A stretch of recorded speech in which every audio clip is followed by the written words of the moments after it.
अल्लाह बंद करो। Apparent depth, मान लो ये तुम्हारा आंख है। होमवर्क हो गया है? आइए ऑब्जर्वर, और एक पार्टिकल यहां पे रखा हुआ है ऑब्जेक्ट। ऊपर से तुम देख रहे हो ऑब्जेक्ट नीचे रखा हुआ है। रिफ्रैक्टिव इंडेक्स यहां से मान लो μ1 और इसको मान लो μ2। ऐसा इसलिए मानते हैं क्योंकि ऑब्जेक्ट से रे आएगी तुम्हारी आंखों तक, तो जहां से रे आती है वहां हम क्या रखते हैं, μ1 रखते हैं। हमेशा याद रखना, जहां से रे आती है वहां से क्या रखते हैं, μ1 रखते हैं। अगर ये ऑब्जेक्ट है तो इसका एक नॉर्मल इंसिडेंस ऐसे होगा, ऐसे जाएगा इधर सीधा वाला, और दूसरी रे यहां जाएगी। मान लेते हैं, एक मिनट में 2 रे कंसिडर कर रहा हूं, यहां गया और यहां से ये यहां ऐसे निकल गया। अब ये ऑब्जर्वर है, आई यहां पे जो हो रहा है ना, ये मान लो ये आई है तुम्हारा, तो ये भी आई होगा, है ना। अगर ये आई है तो ये भी आई होगा। ओके, अब देखो क्या होता है यहाँ पे कि जो ऑब्जर्वर ऊपर से देख रहा है, मैंने थोड़ा ऑब्जर्वर इसलिए बड़ा बनाया ताकि उसकी आंखों तक पहुंच सके। जब भी तुम किसी चीज को देखते हो तो ऐसे देखते हो ना, तो बिल्कुल ऐसे ही तुम देख रहे हो। नीचे में एक ऑब्जेक्ट रखा हुआ है, सोने का सिक्का, जिसको तुम लेने की चाहत है तुम्हारी, लेकिन तुमको लगता है कि ये बहुत ऊपर है, लेकिन होता नहीं है उतना ऊपर। क्या होता है कि ये जो आई है, यहां से एक नॉर्मल इंसिडेंस गया, जो तुम्हारी आंखों तक रे पहुंच रहा है, वो रे पीछे घुमाओ तो यहां तक पहुंचता है। तो रियली में ऑब्जेक्ट यहां पे है, लेकिन दिखता कहां पे है, यहां पे दिखता है। तो मान लेते हैं कि इसका डिस्टेंस d है, ओरिजिनल जो रियल डेप्थ है, रियल डेप्थ ये है, और यहां जहां आपको दिख रहा है उसको मैंने d' मान लिया। समझा? क्या है कि एक कहीं वाटर में रखो, गिलास में रखो, कहीं भी कुछ रखा हुआ है, सोने का सिक्का रखा हुआ है, कॉइन है, कुछ भी है, ऑब्जेक्ट है, और आप यहां से इसको देख रहे हो। जब आप देख रहे हो तो आपके पास जो रे पहुंचती है कुछ इस तरीके से पहुंचेगी, एक नॉर्मल इंसिडेंस से आपके पास पहुंचेगी और एक ऑब्लिक से पहुंचेगी। ठीक है, तो जब यहां पर टकराएगी तो अवे फ्रॉम द नॉर्मल होता है, तो अवे फ्रॉम नॉर्मल जाएगा और आपकी आंखों तक वो रे पहुंचेगी। ठीक है, अब क्या होगा कि आप जब इस रे को, जो आंखों तक रे पहुंच रही है, आप सीधा देखोगे ऐसे, तो यहां पर आपको टकराती हुई मिलेगी, और यहीं पर आपको इस ऑब्जेक्ट का रियल एक्चुअली जो इमेज यहां पे दिखाई देगा, वही तुमको लगेगा कि यह है।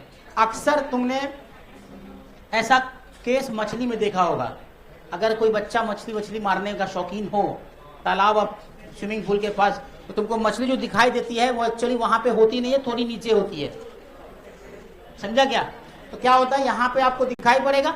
ठीक, तो ये मान लिया आई है और आपका ये आर है। ठीक, अगर ये आर है तो ये भी आर है। ठीक, इसको मान लिया अपन ने एक्स डिस्टेंस, इसको क्या मान लिया, एक्स डिस्टेंस। ये डी है, ये d' है। अब आपको यहाँ पे स्नेल्स लॉ प्रूव, अच्छा एक चीज और ध्यान रखना, I and R paraxials very small, है ना, तो लिख लेना यहाँ पे I and R paraxials, paraxial rays are paraxial, paraxial rays, paraxial rays. Diagram समझ में आया है सबको? तो तुम दिमाग लगा रहा था इधर उधर, तक कहां से समझ में आएगा? सर रेयरर, डेंसर से रेयरर में जा रहा है। ठीक, और आप उसको देख पा रहे हो। ओके साइमा ना, सामिया, हाँ, तो सामिया ये ऐसे होकर के आपकी आंखों तक ये दोनों रे पहुंच रही है। भले डायग्राम में ऐसे दिख रहा होगा, लेकिन ये दोनों आपकी आंखों तक ही पहुंच रही है, आप उस रेंज में हो।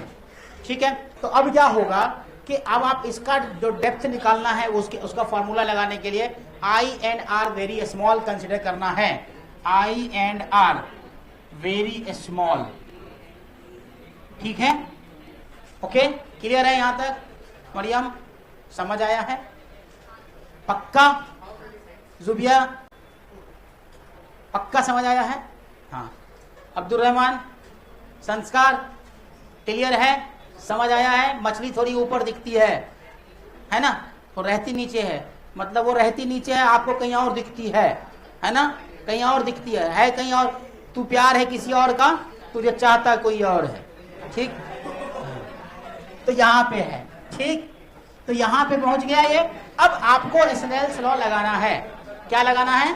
Snell's law. तो जब स्नेल्स लॉ लगाओगे, डायग्राम बना लिया सब लोग? चलो डायग्राम बना लिया, तो अब हम स्नेल्स लॉ लगाते हैं। From Snell's law, from Snell's law, from Snell's. ठीक है, राइटिंग वाइटिंग सब ठीक है, तुम लोग को दिख रहा है सब? राइटिंग बहुत गंदी होती है तो पता ही है तुम लोग को, पिछले 6 महीने से यही बात बोल रहा हूं मैं, है ना? तो ठीक है, चलो। तो फ्रॉम स्नेल्स लॉ क्या होगा? Mu two sine i, mu two sine i बराबर mu one sine r, sorry mu one sine i, उल्टा लिख दिया मैंने, म्यू वन साइन आई बराबर म्यू टू साइन आर। अच्छा, जब चूंकि रे बहुत छोटी है, बहुत स्मॉल, आई एन आर बहुत स्मॉल है, तो इसीलिए हम क्या लिख सकते हैं? Sine i that is equal to tan i लिख सकते हैं ना? आई एन आर दोनों बराबर लगभग, साइन आई को, अरे sine theta is equal to लगभग थीटा इज इक्वल टू लगभग टेन थीटा, ऐसा मानते हैं कि नहीं मानते हैं?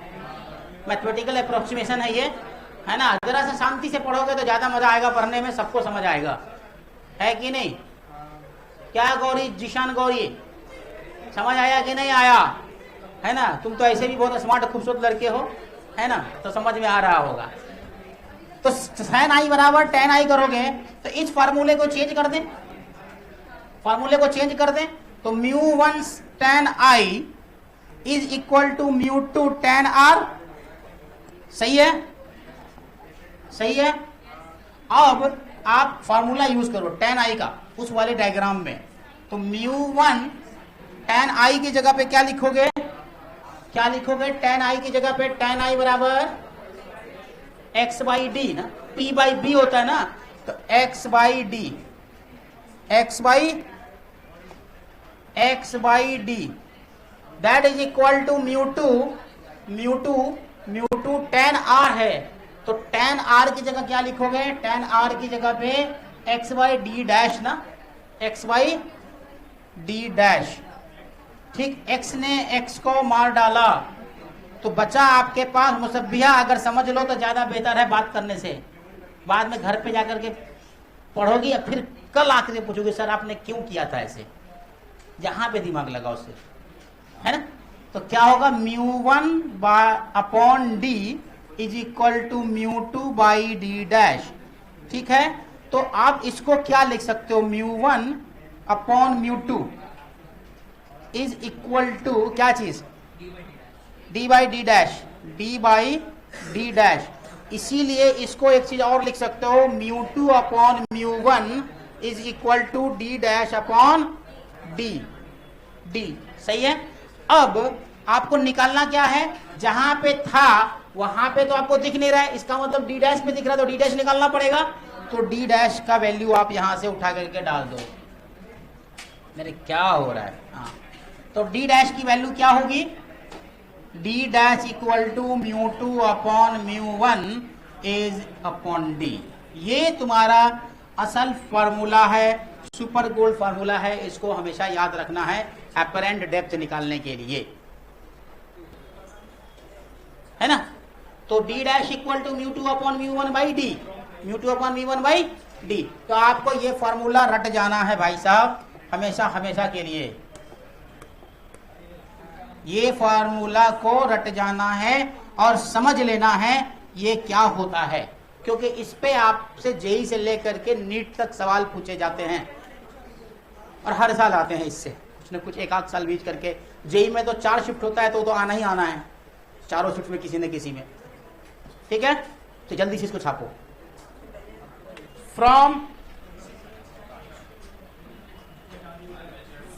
कहां से? सरफेस से लेना है, सरफेस से लेना है। डी एन डी डैश को कहां से लेना है? डी एन डी डैश को बिलाल कहां से लेना है? सरफेस से लेना है। कहां से लेना है? मेरा एक दोस्त था बिलाल, जो हम डेप्थ है ना, अपरेंट डेप्थ। ठीक है, अब आपको बताना है, एक क्वेश्चन दे रहा हूं मैं यहाँ पे एग्जाम्पल के तौर पे। एक एग्जाम्पल, चलो इसको पहले हटा दूं, हटा दूं, हटा दिया। तो एक एग्जाम्पल लिखो। एक तालाब में एक छोटी सी मछली थी।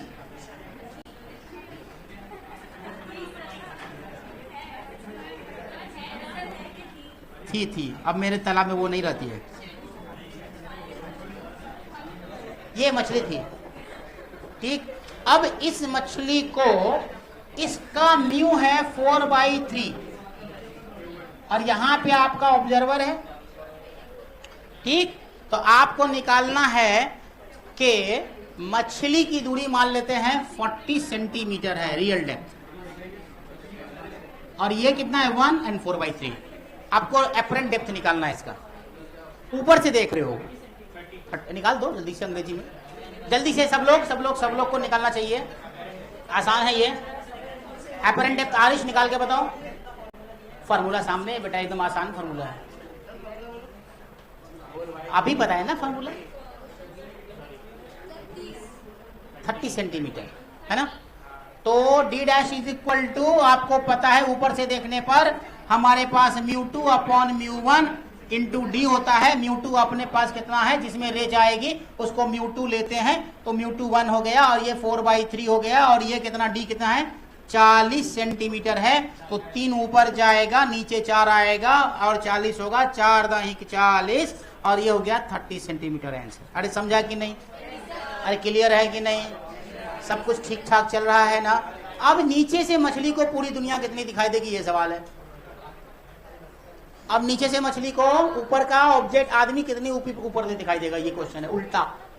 मान लो यही क्वेश्चन को आपको किसी ने पूछ दिया, सब लोग छाप लिए, सब लोग छाप लिए, जल्दी से छापो।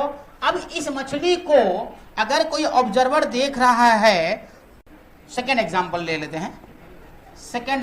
लेते हैं, अगर मान लो कि यहां पे मछली जो है, अरे कैसी मछली बन गई यार,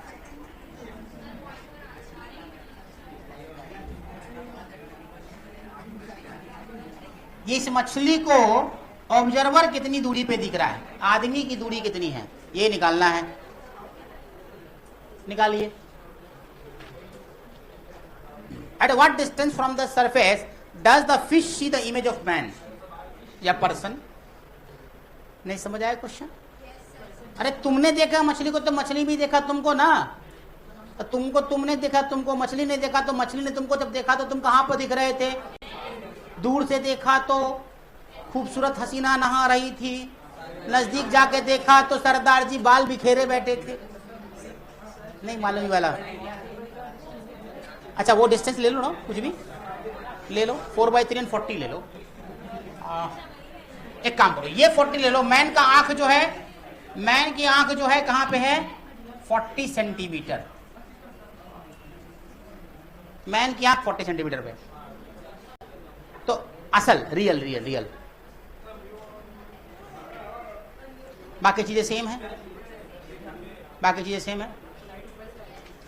ये तो ऊपर से ही है, लेकिन ऑब्जर्वर अब ऊपर है ना। यही समझना है जो मुझे बहुत दिन बाद समझ आया था, बहुत मेहनत के बाद समझ में आया था। जब मैंने 2 बैच पढ़ा लिए तब समझ में आया था कि अच्छा ऐसा होता है। 160 53.3 सेंटीमीटर आएगा। बना की कोशिश कर, उल्टा लगा के देख दिमाग आप।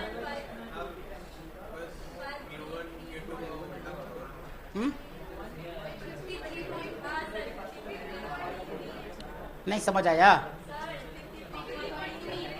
हाँ 53.3 हो गया सबका। 53.3 सेंटीमीटर आंसर। रे जहां से आती है उसको म्यू लेना है, म्यू1 लेना है, और जहां को जाती है वहां को म्यू2 लेना है। ये बात हमेशा ध्यान में रखा जाए तो बेहतर है, ठीक है। अगर म्यू2 1 हो जाए तो क्या करते हैं अपन? अरे चमक गया ना, चमक गया। तो ये डेंसर में जा रहा है ना, तो डेंसर में जा रहा है तो रे कुछ ऐसे जाएगी, तो रे कुछ ऐसे जाएगी, तो इमेज कहां बन रहा है? देखो यहां बन रहा है डी डैश। अरे समझा कि नहीं? इलाम, हाँ इधर है, समझ आया? पक्का। बाल बहुत खूबसूरत है तुम्हारा, काट के बेचा करो, बिकता है मार्केट में इतना अच्छा बाल है ना। इस क्लास का सबसे खूबसूरत बच्चा कौन है? दिशान गौरी।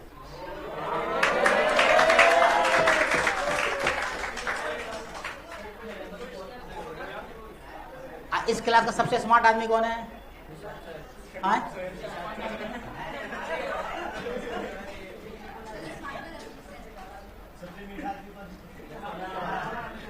हाँ, सबसे मीठा आदमी रफीक सर नहीं।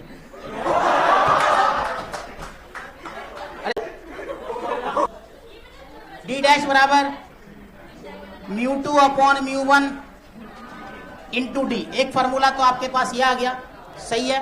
अगर μ2 को मैंने 1 मान लिया तो क्या होगा? अगर μ2 को 1 मान लिया तो क्या होगा? μ2 जहां जाती है उसको, है ना, रे जाती, किरण जाती है ना, जाता नहीं है किरण। हाँ, तो रे अगर जहां जाती है उसको μ2 को 1 मान लिया, तो अगर डी डैश बराबर कितना हो जाएगा? 1 अपॉन μ1 इंटू डी, है ना। इसका मतलब ये हो गया कि यहां से अगर तुम फॉर्मूला लिखने चाहो, apparent depth is equal to क्या? डी डैश μ2 क्या 1 अपॉन, अरे कहां गया, रियल डेप्थ। यहां से लिखोगे अपरेंट बराबर रियल डेप्थ। अगर एक जनरल फॉर्मूला बताएं तो ये ऐसे तुम लिख सकते हो ना, अपरेंट डेप्थ अपॉन म्यू। तो अपरेंट डेप्थ बट्टे real depth, apparent depth equal to upon real depth is equal to 1 upon mu, है ना। तो तुम वो फॉर्मूला भी तुम चाहो तो यहां पे लिख सकते हो, apparent depth upon real depth, apparent depth upon real depth is equal to 1 upon mu. इस तरह के आप आगे पीछे फॉर्मूला को अपना कर सकते हो, इसमें कोई बड़ी बात नहीं है, ठीक है। चलो एक क्वेश्चन बनाते हैं। ये कौन सा बुक लेके बैठी हुई है? एचसीवी है क्या? दिखने में तो वैसे ही लग रहा है, मॉड्यूल है। डीसी पांडे की 38 इयर्स प्रीवियस, हाँ ठीक है, बन जाना चाहिए पूरा क्वेश्चन। टोटल 38 इयर्स का 38 इयर्स पीवाईक्यू जो अभी पीवाईक्यू जेई के बच्चों के लिए तो दो तीन किताब काफी है। पूरा पीवाईक्यू बना डालो, क्योंकि इतने पीवाईक्यूज हो गए जेई में कि अब उससे ज्यादा क्वेश्चन बनता ही नहीं अब, है ना। अब पीवाईक्यूज बहुत कुछ हो जाएगा फायदा। पीवाईक्यू जेई में खासकर क्या है कि पीवाईक्यू अब हर शिफ्ट में एग्जाम होने लगा, तो एक साल में तो तुम्हारे पास पीवाईक्यू 200 पीवाईक्यू आ जाते हैं। नहीं आया, 4 शिफ्ट में एग्जाम हुआ ना इस दफा 22-23 को, तो 4 शिफ्ट का तो तुम्हारे पास 50 क्वेश्चन आ गए फिजिक्स में, सॉरी 120 क्वेश्चन आ गए, 30 चौक 120, तो 120 क्वेश्चन तो बहुत होता है पीवाईक्यू यार। और अब सोच लो कि पिछले 10 सालों में कितना आ गया, फिर जाहिर सी बात है कि इसे बहुत सारे आपके पास सवाल हो गए। तो उतना भी बना पीवाईक्यू, उतना बना लोगे तो कॉन्सेप्ट क्लियर हो जाएगा, प्लस इरोडोवा प्लस एचसी वर्मा, ये 4 सवाल जेई एडवांस लेवल तक के लिए है। एररलेस तुम्हारे लिए, एररलेस बना सकते हो। अब उसको पूछता कौन है एररलेस को?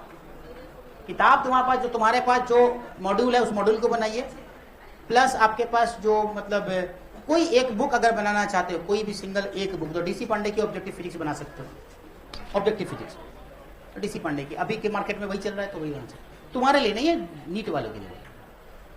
जेई वाले को तो डीसी पांडे का 5 क्वेश्चन किताब है, इतना मोटा मोटा।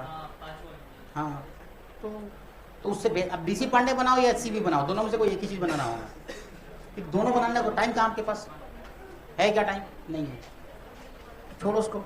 हाँ, अब एक चीज बताओ मुझे खटारों में, अगर मान लो कि वर्चुअल इमेज है, virtual object,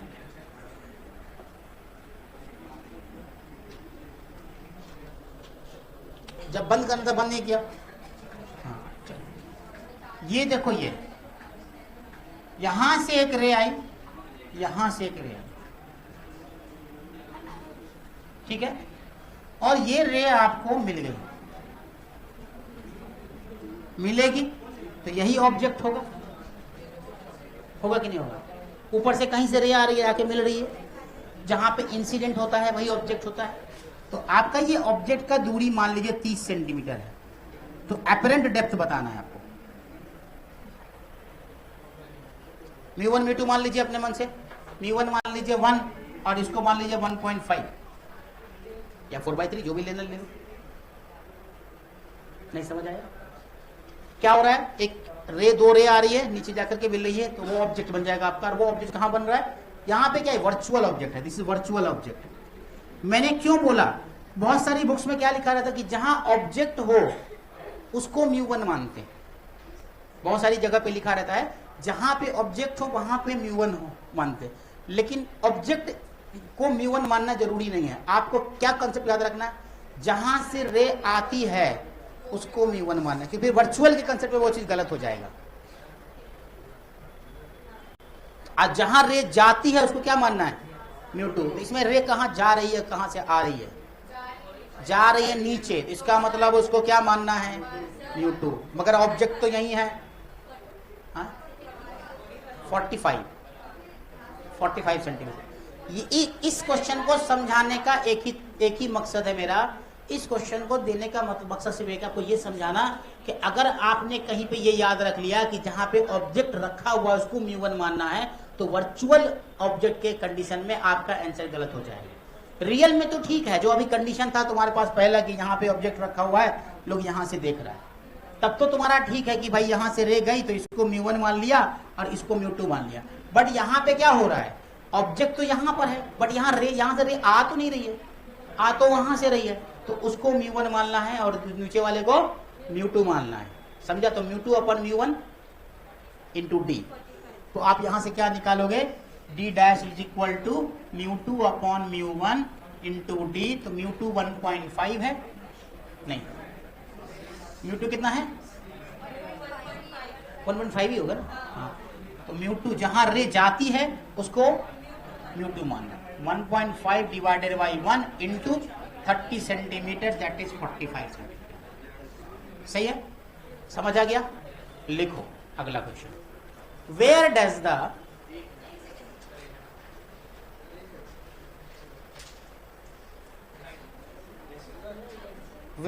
the mirror see the object?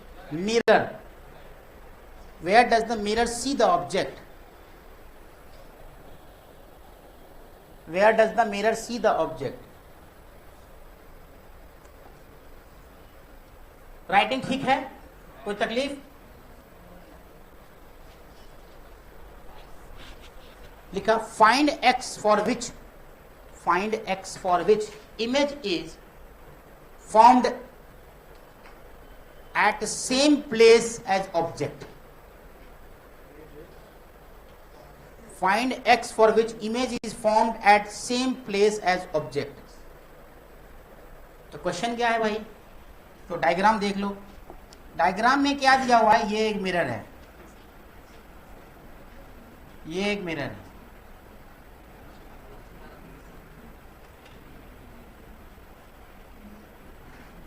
कुछ इस तरीके से, और ऑब्जेक्ट रखा हुआ है 9 सेंटीमीटर पे। यहां पे ऑब्जेक्ट है, ये 9 सेंटीमीटर और ये 4/3 है, ठीक। और radius of curvature r is equal to 15 centimetre निकालना है अब आपको। समझ गया क्वेश्चन? समझ में आ गया?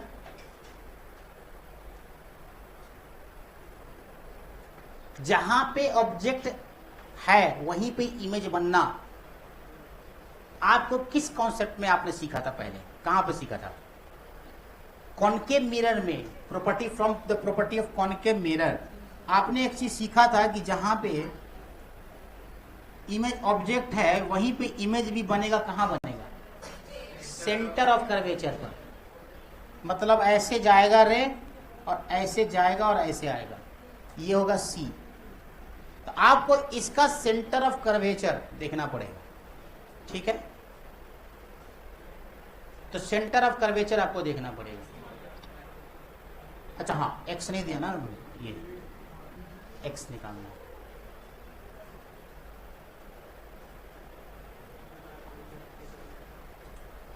जल्दी से बनाइए। Centre of curvature, centre of curvature पे अगर ऑब्जेक्ट रखा हुआ है तो कॉनकेव मिरर में उसी पे इमेज बनेगा। क्लियर है? अगर ये बात क्लियर है तो आपको ध्यान दो कि सेंटर ऑफ कर्वेचर की वैल्यू कितनी दी हुई है? 15। तो आपको क्या चाहिए? मान लो कि आपके पास अब यहां पर आपने लिया, आपको यहां से एक रे आएगी, है ना, और डेंसर मीडियम में जा रही है तो थोड़ा इधर हो जाएगी। यहां से रे आ रही है, डेंसर मीडियम में है तो थोड़ा सा रे इधर हो जाएगी। अब इस दोनों के पीछे ड्रॉ करो,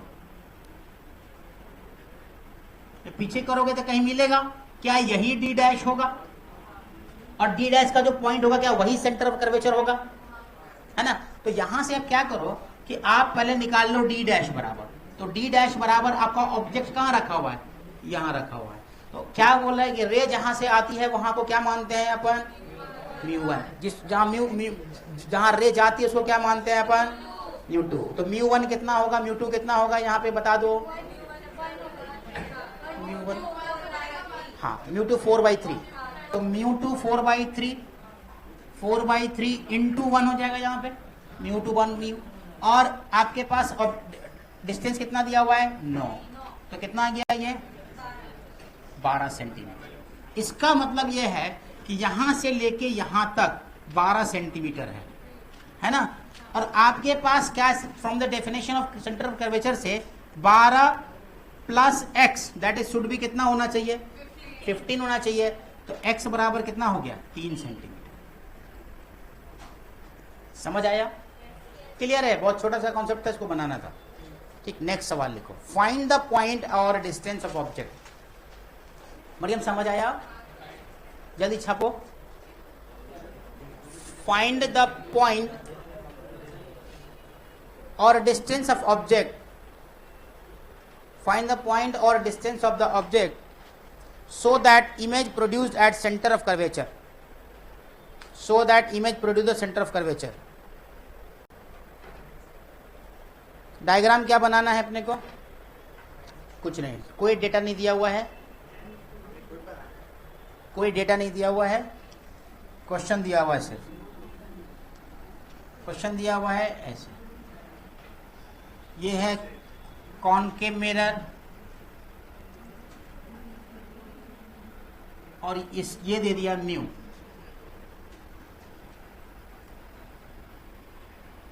तो यहां से लेके यहां तक आर होगा। सेंटर ऑफ कर्वेचर पे इमेज बनाना है तुमको, तो है ना। ऑब्जेक्ट दे दिया है तुमको एक्स, ऑब्जेक्ट का डिस्टेंस एक्स दे दिया, मतलब ये जो डिस्टेंस है वो एक्स है, और एक्स की वैल्यू निकालनी है। आसान है ये भी। यहां से वहां तक आर हो जाएगा ना, वो फाइनली दिखा रहा है एक्स। फाइंड द पॉइंट और distance of object so that image produce at the centre of curvature. वो जो बन रहा है ना, तो तुम कर लो, वैसे भी कर लो। एक्स छोटा होगा ना तो आर बड़ा हो जाएगा। हाँ ठीक, सॉरी इसको नहीं करने का, तो एक काम करते इसको ही छोटा कर देते, यहाँ पे रख लेते इमेज ऑब्जेक्ट। ये एक्स है, ये एक्स है, सही है ना।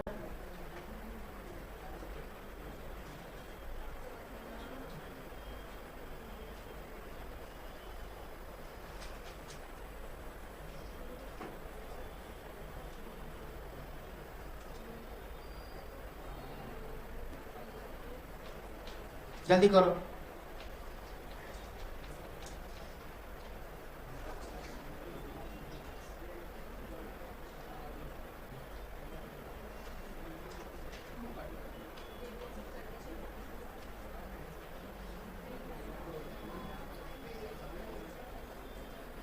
बन गया। x की वैल्यू क्या आई? x की वैल्यू क्या आई? h माना ना उसको, मिरर का तो हाइट है। जहां पे इमेज वहीं पे, जहां पे ऑब्जेक्ट वहां पे उसको ऑटो कॉलिमेशन, अच्छा रटा उस स्फेरिकल मिरर में जब बता देंगे तो वहीं भी बताएंगे ऑटो कॉलिमेशन। ठीक है, चलो ये क्या हो गया? r minus h by mu, r minus h by mu आ गया ना। तो अब सेकंड क्वेश्चन क्या लिखा तुमने? Find x such that image is form as at same as object, same as object. अब क्वेश्चन क्या है भाई? ये दिया हुआ मिरर, ये मिरर दिया हुआ है, और ये दे दिया है 15 सेंटीमीटर। फोकल लेंथ भी कुछ क्वेश्चन में दिया, अपने मन से भी मान सकते हैं, कुछ नहीं। f बराबर 20 सेंटीमीटर, f बराबर 20 सेंटीमीटर फोकल लेंथ दिया हुआ इसमें, ठीक है। और एक ऑब्जेक्ट दे दिया है, ऑब्जेक्ट कहां पे भाई? यहां पे x पे, तो आपको निकालना है। सबसे पहले तो एक्स ही निकालना पड़ेगा। न्यू 1.5 ले लो, 1.5। अब बना डालो। मिरर का फार्मूला लगेगा और जो अभी पढ़ाया उसका फार्मूला लगेगा, सब कुछ लगेगा। फाइनल इमेज निकालना है, कहां पर बनेगा फाइनल इमेज, ये आपको बताना है इस सवाल के अंदर। चलो करो, कोशिश करते हैं। हाँ करो, ठीक है। तो डी डैश आपको आ गया 15 सेंटीमीटर। अब ये जो इमेज बन रहा है वो किसके लिए ऑब्जेक्ट काम करेगा? मिरर के लिए करेगा ना। तो आप यहां से गए और यहां पर जाकर टकरा गए, ठीक, यहां जाके आप टकरा गए। टकराने के बाद आप यहां कहीं पर ऐसे आ जाओगे इस पॉइंट पे, फोकस पे। फोकस पे कोई जरूरी नहीं, चलो देखते हैं। अब क्या करेंगे अपन, इसका डिस्टेंस निकालेंगे, फोकस पे नहीं, पहले इमेज कहां बन रहा वो ध्यान दो। अब क्योंकि रे कोई ऐसे नहीं आए कि फोकस से जाएगा, पैरेलल। अब क्या करोगे, v बराबर U F, you minus F, अरे याद है कनके मिरर फार्मूला। तो u कितना है आपका, कैलकुलेट करो। u है आपका 45 प्लस 15, तो u बराबर -60 और f बराबर -20, f बराबर -20। समझ आया? यहां तक क्लियर है? नहीं समझ आया? समझा ना? पहला क्या हुआ तुम्हारा, इस मिरर के लिए ऑब्जेक्ट यहां बन गया है ना, अपरेंट डेप्थ तुमने निकाल दिया। अब ये जो ऑब्जेक्ट है, इस ऑब्जेक्ट का इमेज कहां बनेगा, मिरर में। आ जाइए। तो क्या हुआ, ये आपको दोनों चीज निकाल पता है, तो यहां से आप क्या निकालोगे, क्या चीज, -60 इंटू -20 डिवाइडेड बाई -60 माइनस -20। तो v की वैल्यू कितनी आ गई आपकी, 30 सेंटीमीटर। हाँ, तो 30 आया, -30 सेंटीमीटर। इसका मतलब यह है यहां से यहां तक जो वैल्यू है, यहां से जो यहां तक, वो 30 सेंटीमीटर आया। ये 30 सेंटीमीटर आया, आया कि नहीं? क्या यही फाइनल इमेज है? नहीं, ऑब्जर्वर वहां बैठा हुआ है, ऑब्जर्वर वहां बैठा हुआ है। तो एक बार और ये टकराएगा, तब उसके पास पहुंचेगा उसका इमेज, तो एक बार और रिफ्रैक्शन यहां पे लगेगा। तो यहां पर जब रिफ्रैक्शन लगेगा, इस बार μ2 रे इधर से आ रही है, तो μ2 उधर, μ1 इधर। समझा? रे कहां से आ रही है, μ1 से जा आ रही है, उधर जा रही है, तो μ2 हो गया। तो मतलब अब d डैश बराबर यहां से निकाल लो। μ2 कितना, μ2 अपॉन μ1, μ2 1 और 1/5 इंटू डी कितना है, डी कितना है, अगर ये 30 सेंटीमीटर है, 45 है, तो डी कितना आपके पास 15 सेंटीमीटर मेरे हिसाब से है, नहीं? तो डी आपका यहां से यहां तक 15 सेंटीमीटर है। अरे समझा कि नहीं? डी 15 सेंटीमीटर है, तो 15, ये कितना आ गया, 10 सेंटीमीटर। इसका मतलब कि यहां से कहीं 10 सेंटीमीटर पे, यहां से कहीं 10 सेंटीमीटर पे इमेज बन रहा है। अरे समझा कि नहीं? जेई का फेवरेट सवाल है ये, और ऐसा नहीं कि नीट में नहीं पूछेगा, पूछ ही सकता, क्योंकि बहुत टफ नहीं है। समझा? 5 मिनट दे दूं ब्रेक? हाँ, 15 minute. Find the shift in image in this problem. 20-20 centimetre दिया हुआ है और इसका 4/3। हाँ, दोनों का डिफरेंस निकालना, शिफ्ट वही हुआ ना। मतलब क्या करोगे कि एक्चुअली यहां से जो ऑब्जर्वर देखेगा तो उसको यहां दिखना चाहिए ऊपर में, लेकिन वो यहां नहीं दिखता है, कहीं और दिखता है यहां पर। तो कितना शिफ्ट हो गया वो देखना है। समझ आए सवाल? तो वो निकालना है, जल्दी से निकालो। तो बैठ जाओ सब लोग। एक रे तो तुम्हारी इस ऑब्जर्वर को ऐसे जाने वाली है ना, तो यहां पे इमेज बनने वाला है। अच्छा, इसका डिस्टेंस 20 सेंटीमीटर दिया हुआ है, तो यहां से आप क्या निकालोगे, d dash is equal to μ2। μ2 कौन सा है, ऑब्जर्वर देख रहा है 4/3, म्यू2 कितना 1 ना। अब निकाल देखो ना कैसे डी डैश निकालेंगे तभी तो शिफ्ट निकलेगा। अभी देखो ना, तो ये जो है अरे 1/4/3 होगा ना रे, इंटू 20। ऑब्जर्वर कहाँ है, इधर। ऑब्जेक्ट कहाँ है, उसके आंख में रे कहां से कहां जा रहा है, म्यू1 और म्यू2। म्यू1 कौन होगा, तो म्यू2 अपॉन म्यू1, तो म्यू1 ये, म्यू2 ऊपर, तो ये आ गया 15 सेंटीमीटर। नहीं समझा था, घर पे जाके प्रैक्टिस करो। 15 सेंटीमीटर। एक तो तुमने ये निकाल दिया। अब वो बनना वहां चाहिए था अगर ये मिरर नहीं होता तो। अब एक रे यहां से यहां आएगी, यहां जाएगी, यहां निकल जाएगी। हाँ, तो एक रे यहां आई, यहां जो निकली, सॉरी ऐसे जो निकली, तो इसका ये कहां बन रहा है, एक इमेज यहां बन रहा है। तो कॉन्वेक्स मिरर में V बराबर U इंटू एफ। तो पहला चीज ये देखना पड़ेगा कि ये कितना है, ये यहां पर ये तो V है तुम्हारा, ये कितना आ रहा है, U कितना -20, U कितना -20।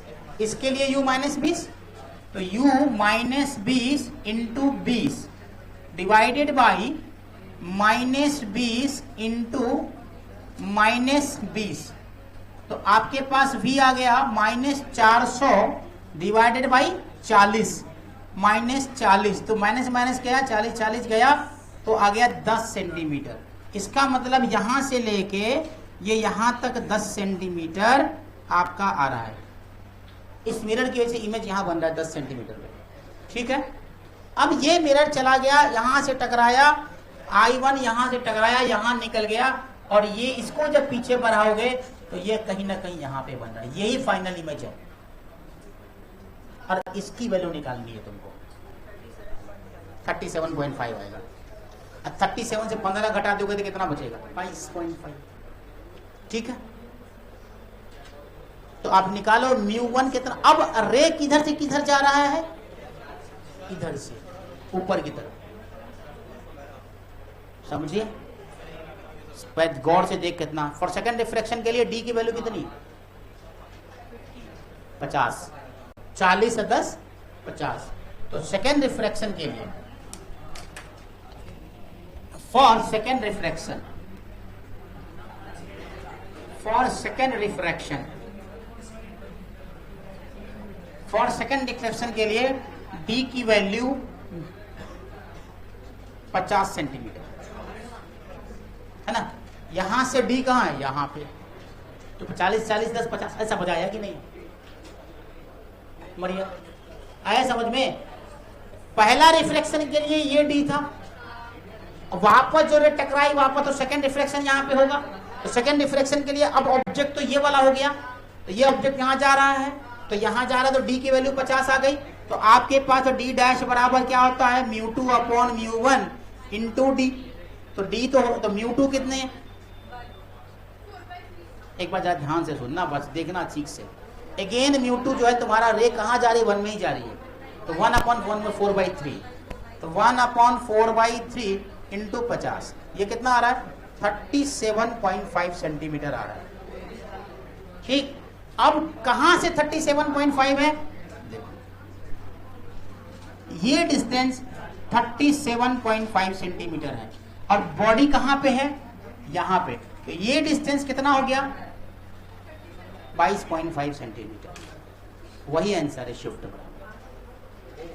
हाँ, एक्स बराबर जो तुम निकालोगे, मान लीजिए इसको एक्स मान लेते हैं, तो एक्स बराबर 37.5 माइनस कितना 15, दैट इज 22.5 सेंटीमीटर।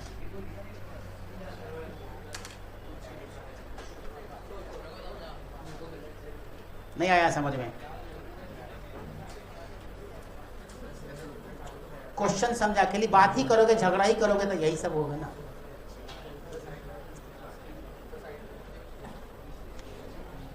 ये क्या हो गया? अटकाओ मत यार, तुम लोग क्या करते रहते हो। हाँ सही है। पहले देखो इस क्वेश्चन को समझो। किसको समझ नहीं आया इधर से? जो सीरियस बच्चे हैं।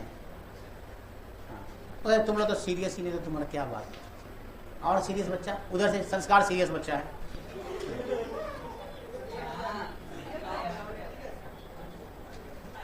ये ऐसा तालाब है जिसमें नीचे में आईना रखा हुआ है, कन्वेक्स वाला, ऐसे वाला, ठीक है। बीच में मछली रख दिया है, ऊपर में इलाम बैठा हुआ है पेड़ पे। इलाम इसको, मछली को देखने की कोशिश कर रहा है। क्वेश्चन समझो, तो मछली, अगर ये मिरर नहीं होता तो मछली कहाँ दिखता? यहाँ दिखता ना। अब चूंकि मिरर लगा दे तो कोई जरूरी है कि मछली वहीं दिखेगा? कुछ तो तुम्हारा गड़बड़ होगा। तो गड़बड़ी क्या होगी? उसी गड़बड़ी को निकालनी है। समझा क्या? क्वेश्चन यह है कि गड़बड़ी को फाइंड आउट कीजिए कि जहां पे दिखना चाहिए था अपरेंट डेप्थ पे, उस पे नहीं दिखे, कुछ और डेप्थ पे दिखने लगा वो। मतलब मान लीजिए कि यहाँ पे था, यहीं पे दिख, मान लो कि यहाँ पे नहीं, यहाँ पे दिख रहा होगा। 1 मिनट के लिए मान लेते हैं कि यहाँ पे दिख रहा होगा। अगर यहाँ पे दिख रहा है तो इस वैल्यू कितना शिफ्टिंग हुआ वो पता करना है। क्वेश्चन समझ आया? लेकिन एक्चुअली दिख रहा है यहाँ पे, ठीक है। अब इस वाले पॉइंट से इस वाले पॉइंट के बीच का क्या निकालना है तुमको? डिस्टेंस निकालना है। क्या निकालना है तुमको? डिस्टेंस निकालना, उसी शिफ्ट को निकालना। तो अब तुम ध्यान दो इस सवाल में कि ये जो मिरर है इससे यहाँ पे आ गया, तो एक रे तो इधर भी टकरा रही होगी ना। ये मछली है, इस मछली कन्वेक्स मिरर में तो इमेज बन रहा होगा, है ना। तो मछली टकराया, ऐसे गया, तो टकराया और ऐसे गया, तो यहाँ पे कन्वेक्स मिरर का एक इमेज बनेगा। तो कन्वेक्स मिरर का तुमने क्या करा? पहले तो तुमने ये निकाला डी डैश, पहले रिफ्रैक्शन के लिए, फर्स्ट रिफ्रैक्शन के लिए तुमने डी डैश निकाला। अब इस मछली का यहां से रिफ्लेक्शन हुआ, इससे यहां चला गया, तो इसका एक इमेज बनेगा। इसका इमेज मैंने किससे निकाला? इस वाले से, फॉर्मूले से। मिरर फॉर्मूला यूज करना है और कुछ नहीं करना है। तो V निकल गया आपका 10 सेंटीमीटर। अब क्या यही वाला जो इमेज बन रहा है, ये जो इमेज बन रहा है, क्या यही इमेज अब ऑब्जेक्ट का काम करेगा इसके लिए? है ना। तो यहां से लेके यहां तक की ऑब्जेक्ट की दूरी कितनी है? अब आपको निकालना पड़ेगा। तो आपको पता है 20 ये और 10 यहां पर है, तो 50 हो गया। तो 50 हो गया तो U बराबर कितना? 50 सेंटीमीटर।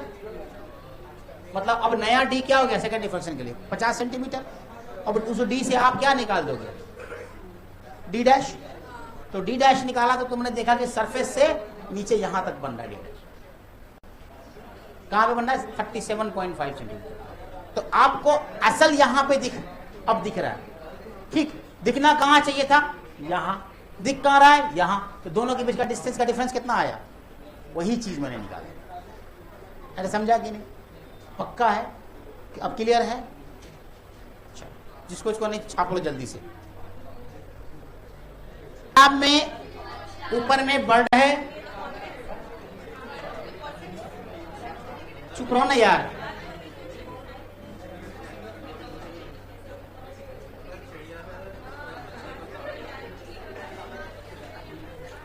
शांति से बैठो।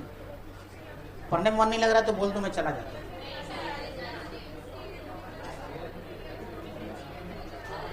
अभी भी आवाज आ रही है मेरे को?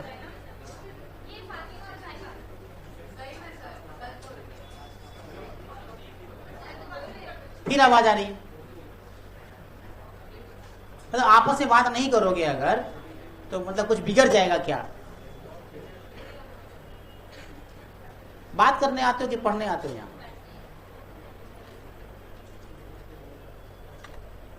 हाँ, एक चिड़िया है, एक मछली है।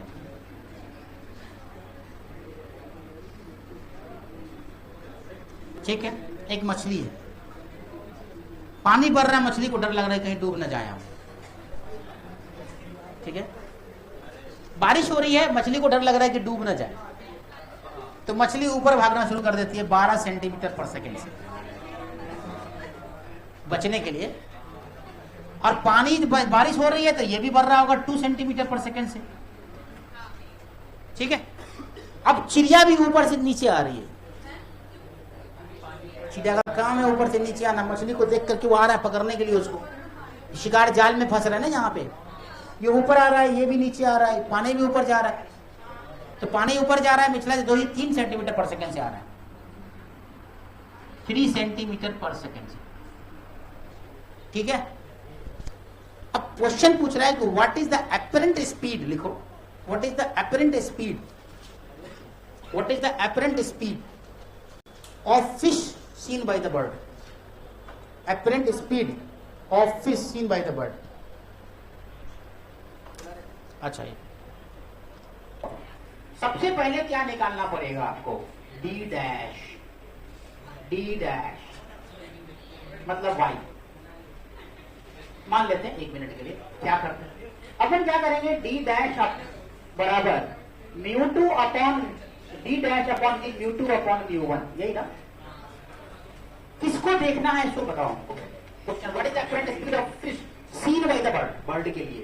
तो आपको क्या निकालना पड़ेगा, सबसे पहले क्या निकालना है ना, तो 1 अपॉन 1 4/3 ना, निकालो 1 अपॉन 4/3, और डी डैश को तुम कुछ और मान लेते हैं, इसको क्या मान ले, किसी को x और किसी को y मानना पड़ेगा, इसको मान लेते हैं x, अभी x डिस्टेंस पर है, और यहां पे कहीं पे ये ऐसे बन रहा होगा, है कि नहीं, तो ये यहां आ रहा होगा, तो इसको मान लेते हैं अपन y, इसको मान लेते हैं y। बोर्ड समझ आ रहा है, डायग्राम समझ आ रहा है, नहीं समझ आ रहा। अरे ये डी और डी डैश निकाला मैंने बस, तो डी डैश की जगह पे क्या डालोगे, क्या डालोगे, इसको क्यों लिया बस, ये आएगा ना, ये y आएगा, अब समझ आया, डी एंड डी डैश निकाला, तो यहां से आपको क्या है, y अपॉन x है, y अपॉन क्यों x क्यों ले रहे मालूम है, क्योंकि वेलोसिटी निकालनी है।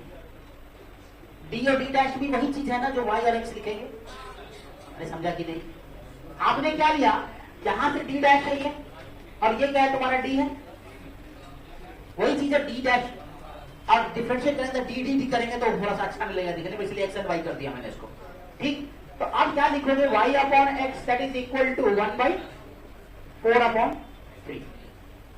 अरे समझा कि नहीं, तो y इक्वल टू कितना हो जाएगा, y इक्वल टू 3/4x। अब इसको कर दो डिफरेंशिएट,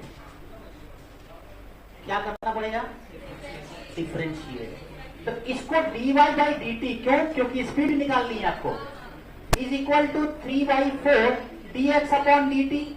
अब ये फॉर्मूला तुमको लगता है कुछ देखा हुआ है, कुछ दिन पहले किया था ना, कुछ इसी तरह का फॉर्मूला किया था ना, है कि नहीं। हाँ, क्या करेंगे, तो dy बाई dx, तो dy बाई dt जो है ये क्या है, वेलोसिटी ऑफ इमेज है ना, वेलोसिटी ऑफ इमेज है ना, velocity of image with respect to surface, अरे velocity of image with respect to surface, तो लिखो यहां velocity of image with respect to surface, और ये वेलोसिटी ऑफ एक्स क्या है, ऑब्जेक्ट, वेलोसिटी ऑफ फिश मतलब ऑब्जेक्ट फिश, तो velocity of fish with respect to surface.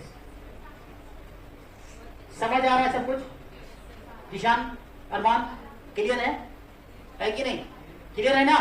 तो velocity of image with respect to surface, velocity of fish with respect to surface, तो यहां से तुम क्या लिखोगे, इसको यहां लेके आ जाता हूं, dy बाई dt velocity of image with respect to surface, तो velocity of v i with respect to surface, VIS लिख दिया मैंने यहां पे, 3/4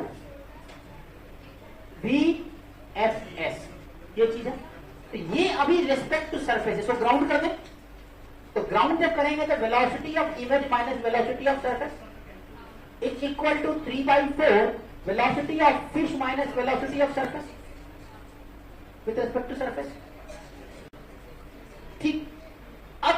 वैल्यू डालो, सबकी जब वैल्यू डालोगे तो velocity of surface, velocity of image कितनी है अपने को नहीं मालूम, ये निकालना है B H minus velocity of surface कितनी है 2, 3/4 वेलोसिटी ऑफ फिश कितनी है 12, वेलोसिटी ऑफ सरफेस कितनी है 2, कैलकुलेट करो कितना आ रहा है वेलोसिटी ऑफ इमेज 9.5 सेंटीमीटर पर सेकेंड। देखो कितना ही आ रहा है, क्या सही है? अरे समझ आया कि नहीं, क्लियर है?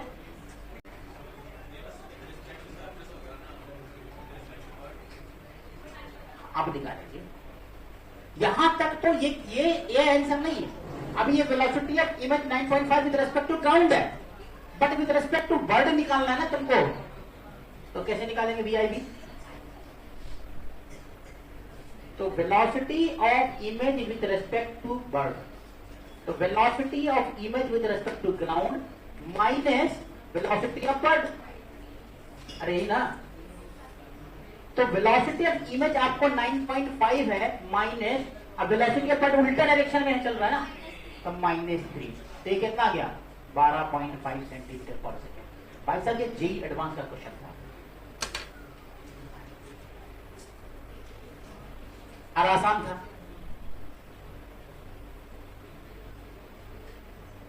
ठीक है? हेडिंग बनाओ, एपरेंट डेप्थ, ये छोटा सा टॉपिक, एकदम छोटा सा, एकदम टुल्लू सा। Apparent depth at multiple surface,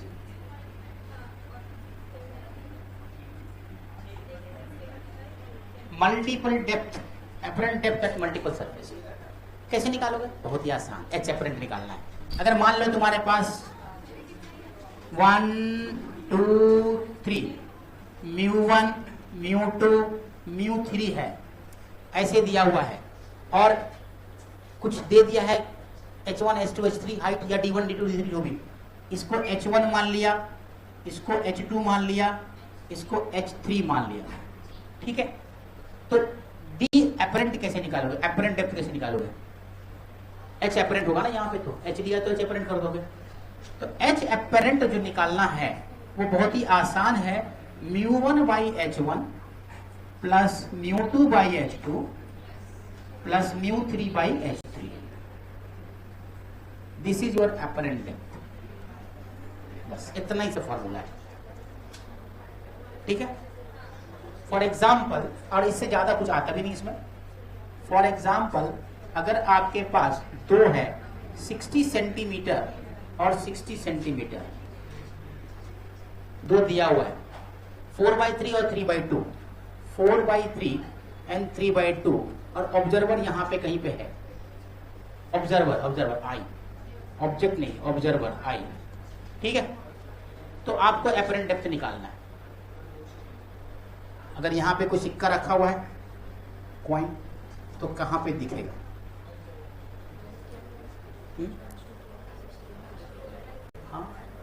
हाँ 60 सेंटीमीटर लिया मैंने, कितना आ रहा है? 85 सेंटीमीटर आ रहा है।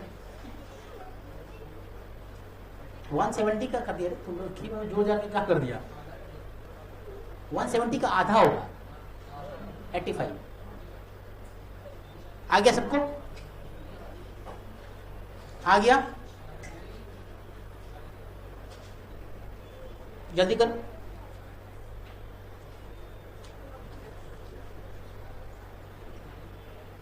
जल्दी करो। 3/2 लोगे तो 85 आएगा। मैंने 3.5 क्यों लिख दिया भाई?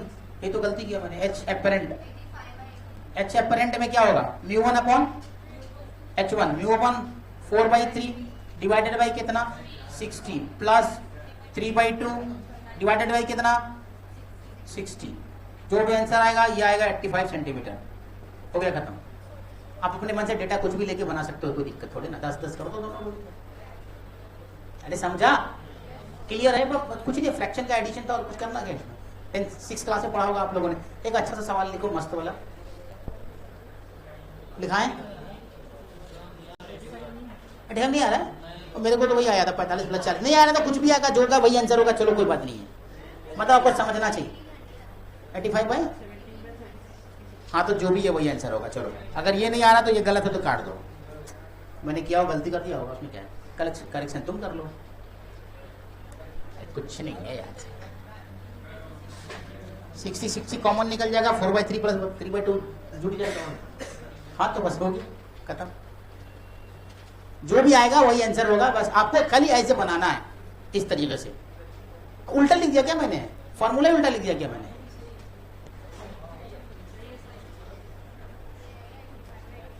अरे मैंने तो फॉर्मूला ही उल्टा लिख दिया है।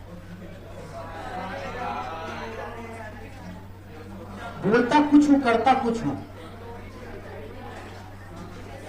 कुछ तो गलती मेरे से हुई।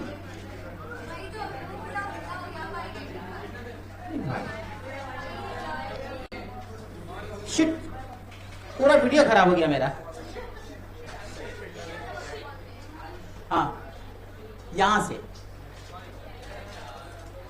अरे उल्टा लिखा मैंने, फॉर्मूला ही गलत लिखा। हाँ तो कर लेना वापस से, अब आ जाएगा 85। वही तो मैं करेंगे, बनाया था मैंने, गलती कैसे हो गया? एच एपेरेंट होगा आपका एच 60/4/3 प्लस 60/3/2। तो 60 कॉमन निकल गया, 3/4 प्लस 2/3 जोड़ो तो कितना आ रहा है? ये भी आंसर नहीं आ रहा है क्या? 85 आ गया ना? हाँ तो फिर 85 आएगा। तभी तो मैं बोलूँ कि मैंने बनाया था तो 85 आया था, अभी क्यों आ रहा है गलत? 85 सेंटीमीटर। फॉर्मूला सही कर लेना तुम लोग सबको पूरी कॉपी में, जल्दीबाजी में बहुत सारी गलतियां हो जाती हैं। अब आए ना, हाँ अब मुझे ढूंढ के कट छट करना पड़ेगा वीडियो में, ठीक है? चलो लिखो तो, एक क्वेश्चन लिखो तो, एकदम डिफरेंट क्वेश्चन है, थोड़ा अलग है, इन सब चीजों से अलग भरा हुआ है। A person looking through a telescope T, a person looking through a telescope T. Zeeshan Gaudi question लिखिए। A person looking through a telescope T just sees the point A, just sees the point A, just sees the point A on the rim at the bottom of cylindrical vessel. A person looking through a telescope T just sees the point A on the rim at the bottom of the cylindrical vessel when the vessel is empty.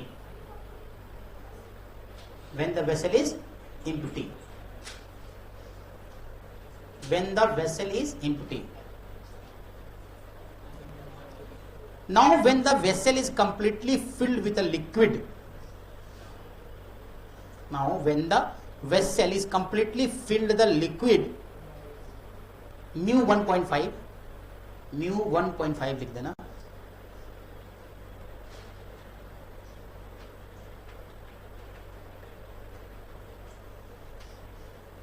He observes a mark at center B. He observes a mark at center B of the bottom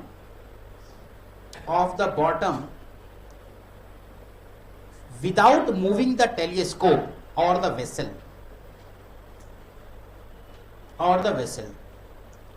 What is the height of the vessel? What is the height of the vessel if the diameter of its cross section is diameter of its cross section is 10 centimeter.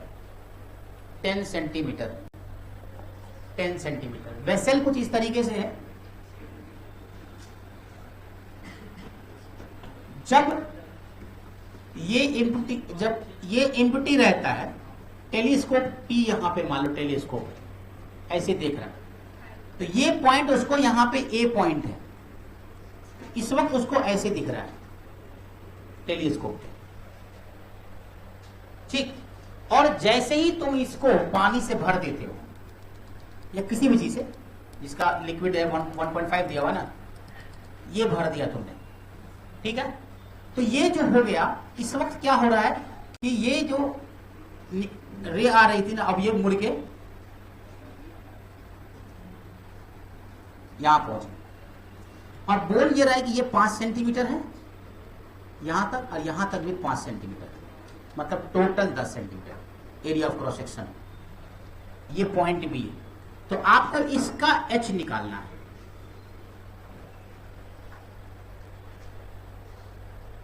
इसका vessel की height निकालनी है आपको। अब 1.5 liquid का refractivity आसान है, कुछ नहीं इसमें।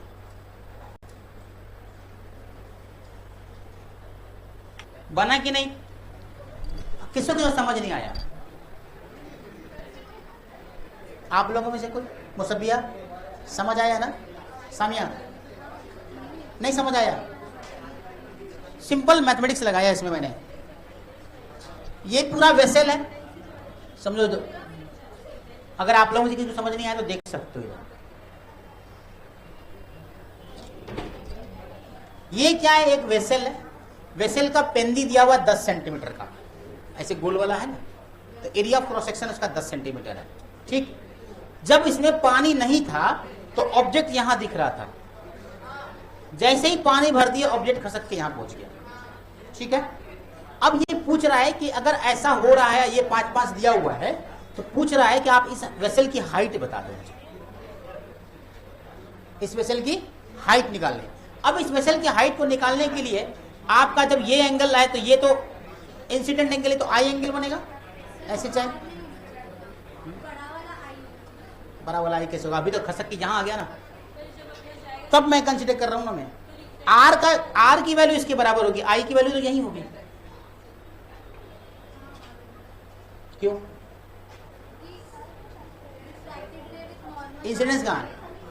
ये आर होगा।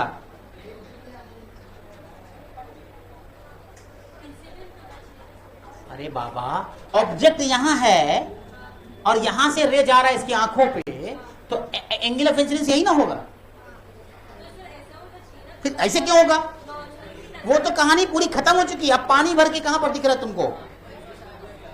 पानी भरने के बाद कहां दिख रहा है तुमको? यहां पे दिख रहा है ना, तो यहीं से एंगल ऑफ इंसिडेंस होगा। तो एंगल ऑफ इंसिडेंस यहां आया। सामिया ये आई है, तो ये आई है, तो आप इस एक ट्रायंगल आपका ये बन गया ना, ऐसा वाला, ये ट्रायंगल बन रहा है ना, तो इस ट्रायंगल में आप साइन आई लिख दो। तो आपको ये 5 पता है, ठीक, और ये निकालने के लिए this square plus this square होता है, पाइथागोरस लगाना पड़ता है, तो आपने वो कर दिया। अब साइन आर, अगर ये रिफ्लेक्शन यहां से बाहर गया तो ये एंगल ऑफ रिफ्लेक्शन हो गया, और ये एंगल ऑफ रिफ्लेक्शन किसके बराबर होगा? इस वाले के बराबर होना चाहिए, क्योंकि दोनों आमने सामने अगर बराबर होता तो ये हो गया। पहले यही कंडीशन था, बाद में ये कंडीशन हो गया। तो आपको आर इसके बराबर हो गया। ये आर एक्चुअली आप ये तो मैंने आर के बराबर लिया है, एक्चुअली बाद में जब कहानी खत्म होगी तो आर बचा कहां वो, लेकिन ये चूंकि एंगल बनाना है तो आपने लिख लिया इसको, तो 10 square 10/10 square plus h square कर दिया, साइन आर बराबर। समझा कि नहीं समझा? और दोनों को आपको बाकी पता है μ/μ1 होता है sine i sine r Snell's law से, ठीक। और वहां से आपने इसको h की वैल्यू कितनी आई? 8 पॉइंट समथिंग आएगी। हाँ, 8.42 समथिंग कुछ आता है, जो भी है। सेंटीमीटर तो सेंटीमीटर भी आएगा, 8 पॉइंट समथिंग सेंटीमीटर आता है आंसर, ठीक है। ये क्वेश्चन IIT 77 में आया था, जेई एडवांस में, लेकिन जब 77 में आया था तो ये नीट के लिए क्वेश्चन हो गया। 77 का क्वेश्चन है भाई, आज का बोले ना, हम पैदा भी नहीं होते तब का क्वेश्चन है ये। रिफ्रैक्शन